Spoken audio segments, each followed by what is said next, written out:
21 de agosto de 1849. El señor Víctor Hugo es elegido presidente. El señor Cobden es elegido vicepresidente.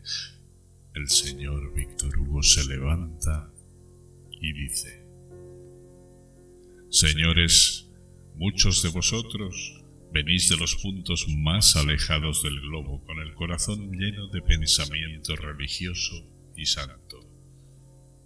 Cuentan en sus filas con publicistas, filósofos, ministros de la religión cristiana, escritores eminentes. Varios de estos hombres considerables, estos hombres públicos y populares que son las luces de su nación. Ustedes quieren citar en París las declaraciones de esta reunión de espíritus convencidos y serios, que no solo quieren el bien de un pueblo, sino el de todos los pueblos. A los principios que guían a los estadistas, gobernantes y legisladores de hoy, han añadido un principio más elevado.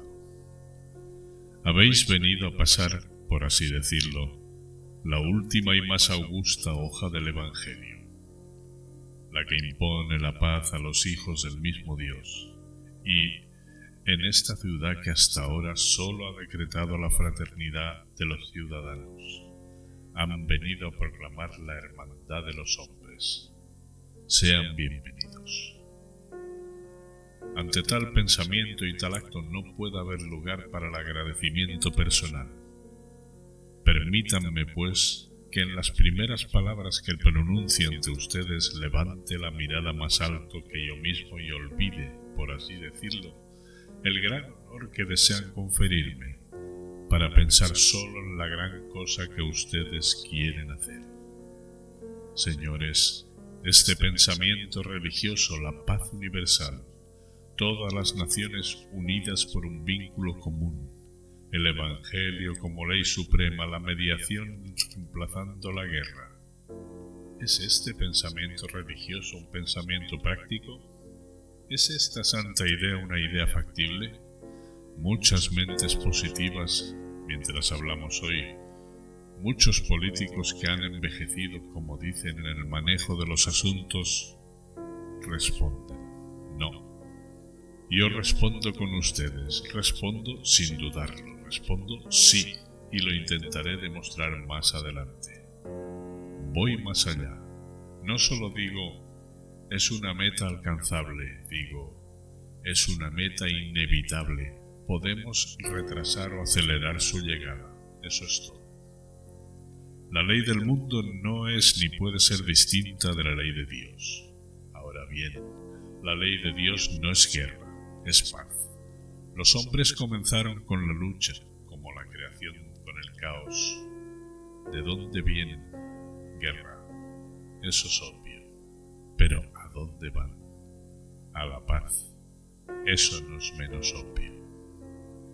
Cuando afirmas estas elevadas verdades, es muy sencillo que tu afirmación se encuentre con la negación. Es muy sencillo que vuestra fe encuentre la incredulidad. Es muy sencillo que en esta hora de nuestras tribulaciones y de nuestras angustias, la paz universal sorprende y estremece casi como la aparición de lo imposible y de lo ideal.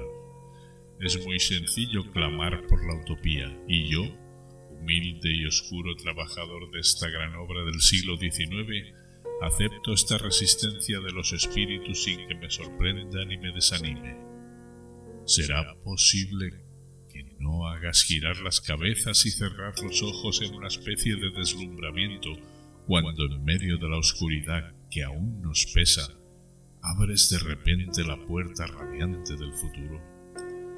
Señores, si alguien hace 4 siglos, en la época en que la guerra existía de comuna en comuna, de ciudad en ciudad, de provincia en provincia, si alguien hubiera dicho a Lorena, a Picardía, Normandía, Bretaña, Auvernia, a Provenza, al Delfinado, Borgoña, llegará un día en que ya no haréis la guerra, llegará un día en que ya no os enfrentaréis con hombres de armas, llegará un día en que ya no diremos: los normandos atacaron a los picardos, los lorenas repelieron a los borgoñones.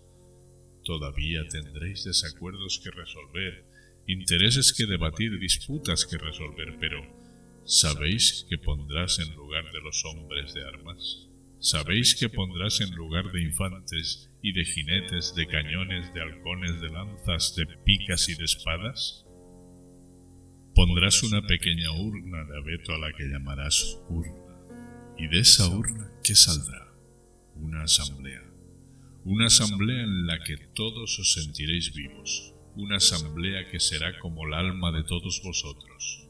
Un consejo soberano y popular que decidirá, que juzgará, que resolverá todo en derecho, que hará caer la espada de todas las manos y la justicia se levantará en todos los corazones, quienes dirán a cada uno: allí termina tu derecho, aquí comienza tu deber. Manos abajo, vive en paz.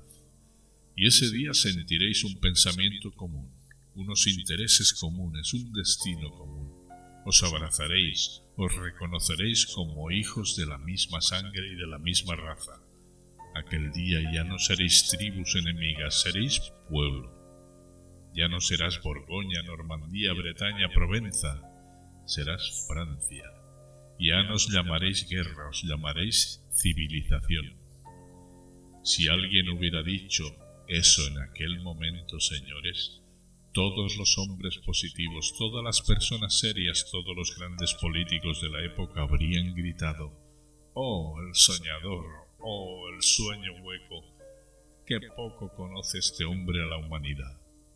¡Qué extraña locura, qué absurda quimera! Señores, el tiempo ha pasado y esta quimera es la realidad.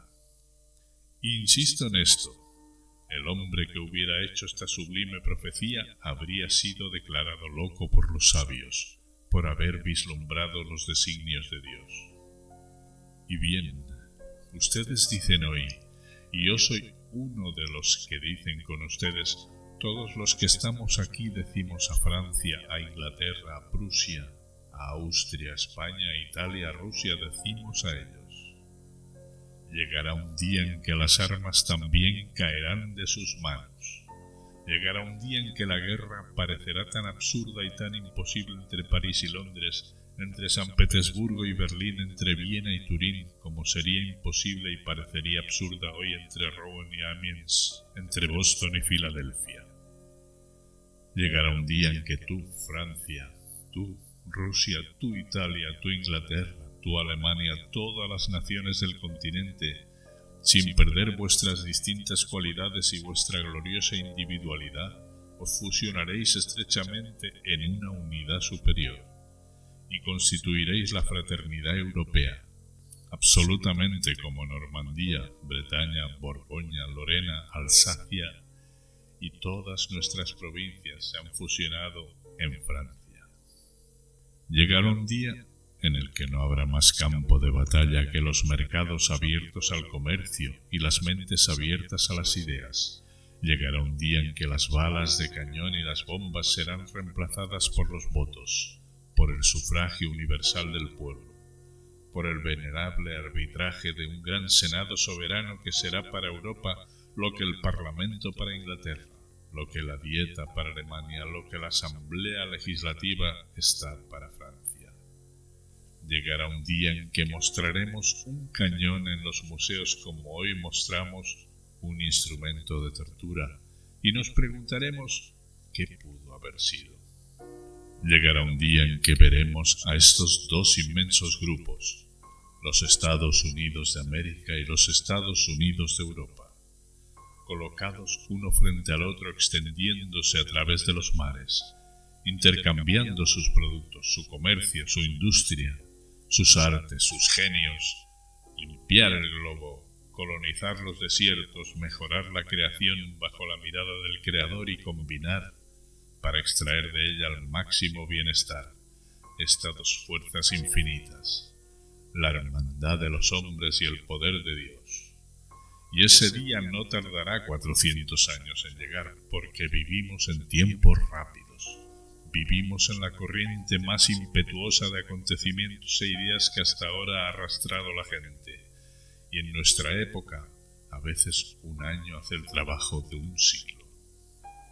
Y franceses, ingleses, belgas, alemanes, rusos, eslavos, europeos, americanos, ¿qué tenemos que hacer para llegar lo antes posible a ese gran día? Para amarnos. Amarnos. Esa es la inmensa obra de pacificación.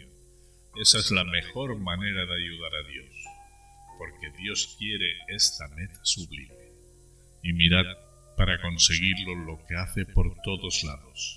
Mira cuántos descubrimientos saca del genio humano, todos encaminados a este objetivo, la paz.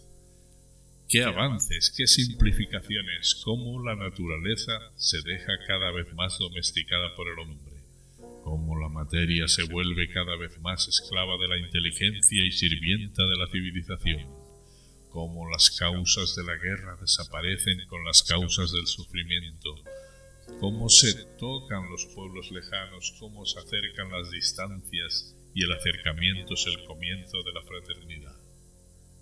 Gracias a los ferrocarriles, Europa pronto no será más grande que Francia en la Edad Media. Gracias a los barcos de vapor, ahora cruzamos el océano más fácilmente que antes cruzamos el Mediterráneo.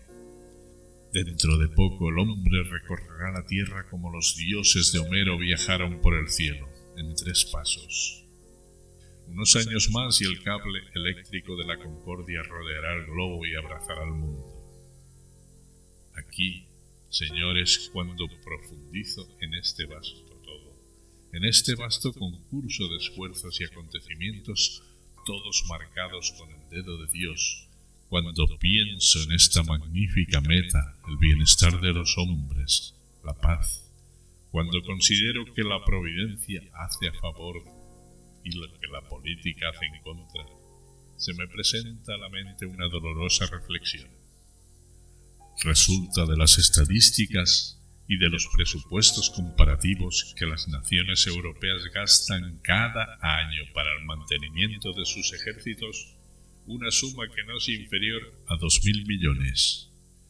Y que si a esto le sumamos el mantenimiento del equipamiento de los establecimientos de guerra, equivale a 3.000 millones.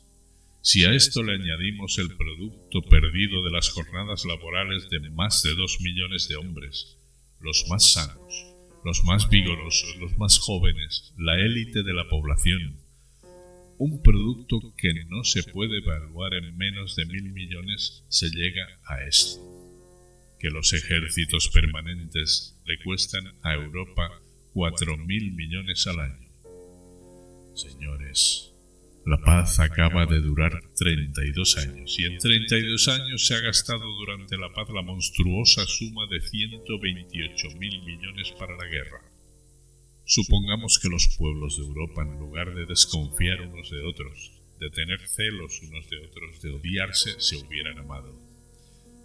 Supongamos que se hubieran dicho que incluso antes de ser francés o inglés o alemán se es hombre, y que si las naciones son patrias, la humanidad es una familia. Y ahora esta suma de 128.000 millones, tan necia y tan vanamente gastada por la desconfianza, hazla gastar por la confianza. Estos 128.000 millones entregados al odio, dalos a la armonía. Estos 128.000 millones dados a la guerra, dalos a la paz. Dadlas al trabajo, a la inteligencia, a la industria, al comercio, a la navegación, a la agricultura, a las ciencias, a las artes, e imaginad el resultado. Sí, durante 32 años esta gigantesca suma de 128.000 millones se hubiera gastado de esta manera, con Estados Unidos por su parte ayudando a Europa, ¿saben qué habría pasado? La faz del mundo cambiaría, los istmos serían cortados, los ríos cavados, las montañas perforadas, los ferrocarriles cubrirían los 2 continentes. La marina mercante del globo se habría centuplicado y ya no habría en ninguna parte ni páramos, ni barbechos, ni marismas. Construiríamos ciudades donde todavía solo hay soledad. Cavaríamos puertos donde todavía solo quedan arrecifes. Asia sería devuelta a la civilización, África sería devuelta al hombre.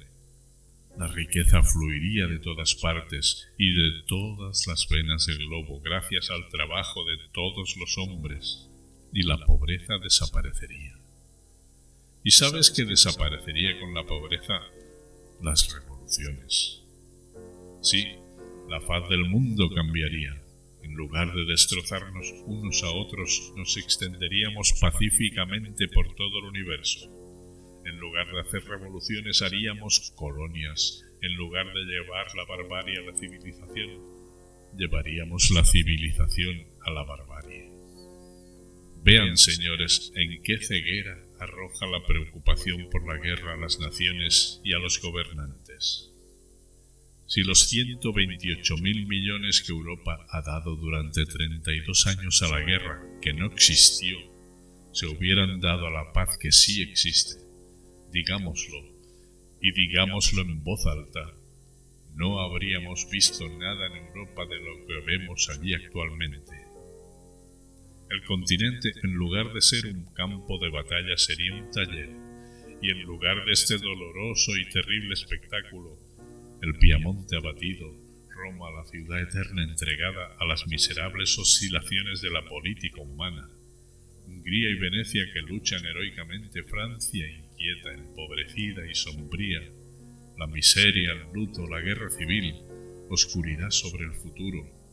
En lugar de este espectáculo siniestro, tendríamos ante nuestros ojos la esperanza, la alegría, la benevolencia, el esfuerzo de todos por el bienestar común, y veríamos por todas partes surgir de la civilización en acción el resplandor majestuoso de la armonía universal.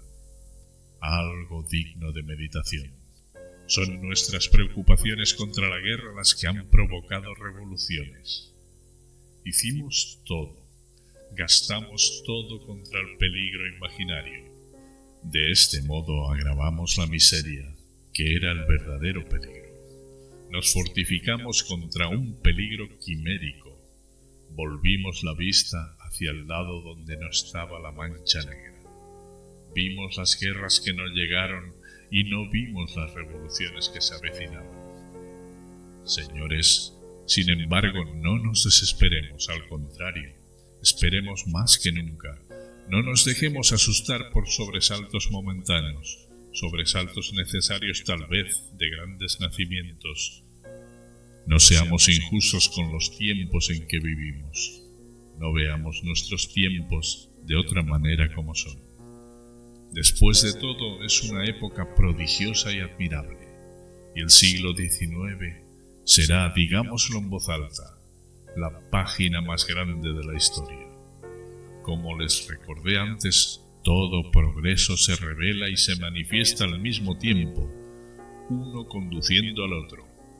Caída de las animosidades internacionales, borrado de las fronteras en el mapa y de los prejuicios de los corazones, tendencia a la unidad, ablandamiento de las costumbres, elevación del nivel de la educación y reducción del nivel de las penas, dominio de las lenguas más literarias, es decir, las más humanas. Todo se mueve al mismo tiempo.